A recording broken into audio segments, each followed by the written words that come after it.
आपने बिहार का ज़िक्र किया, तो पिछली बार ये माना गया था 2020 में कि आरजेडी के लिए एक तरह से बैगेज बन गई थी कांग्रेस पार्टी, क्योंकि कांग्रेस पार्टी को जितनी सीटें दी गई थी, उनका स्ट्राइक रेट कम था और ये कहीं न कहीं एनडीए का यानी जेडीयू और बीजेपी की जीत का कारण बना था।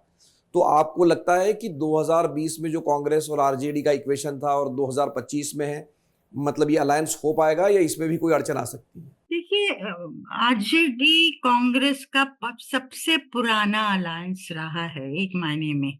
जी। जब एनसीपी ने भी सोनिया गांधी के फॉरेन ओरिजिन्स पे सवाल उठाया था, आपको याद होगा। जी, जी, जी। लालू यादव पहले नेता थे जो सोनिया गांधी के साथ खड़े थे। जी, तो राजद के साथ गठबंधन का टूट जाना ये बहुत बड़ी बुरी खबर होगी सबकी, सारे ऑपोजिशन के लिए। जी, तो मुझे लगता है अगर कांग्रेस विजडम दिखाए, और राहुल गांधी ने एक फ्लेक्सिबिलिटी तो दिखाई है अलायंस के साथ, पर जी, कई बार जैसे दिल्ली में वो चाहते थे शुरू में कि अलायंस हो जाए आम आदमी पार्टी के साथ, पर जो लोकल लेवल लीडरशिप है दिल्ली का, वो नहीं चाहते। वो चाहते हैं कि आम आदमी पार्टी को पहले खत्म किया जाए, बाद में बीजेपी से निपटेंगे।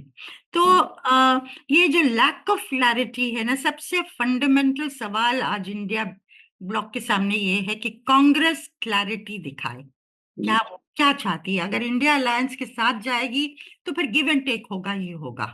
जी। क्या आपकी तो प्रायोरिटी भाजपा को हराना है, या आपकी प्रायोरिटी औरों को पहले हरा के फिर देखेंगे भाजपा?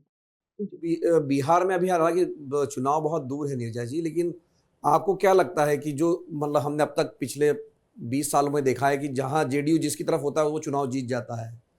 तो इस बार तो लग रहा है कि जेडीयू और भाजपा साथ-साथ में ही चुनाव लड़ने जा रहे हैं।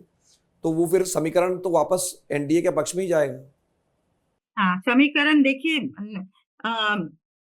जनता दल यू कमजोर हो रहा है, ये लोग सब मानते हैं।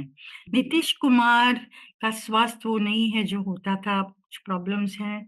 और अलग अलग लोग भाजपा से डील कर रहे हैं, और या भाजपा की नेतृत्व अलग अलग नेताओं से डील कर रहा है। जी, तो लेकिन जेडीयू की जो बेस है, चेहरा तो जी, नीतीश कुमार का वही है।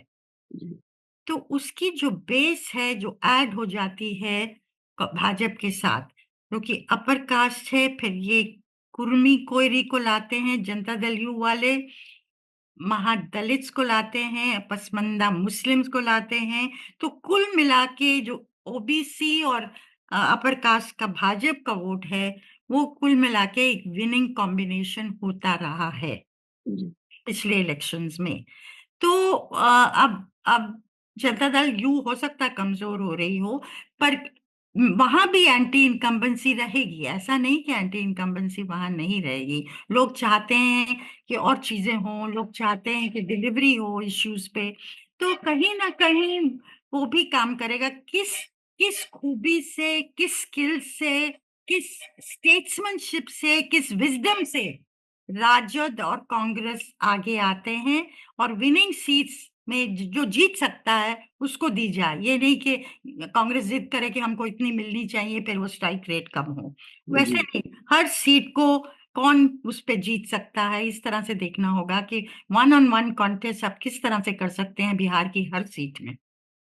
तो एक लड़ाई तो लड़ सकेंगे।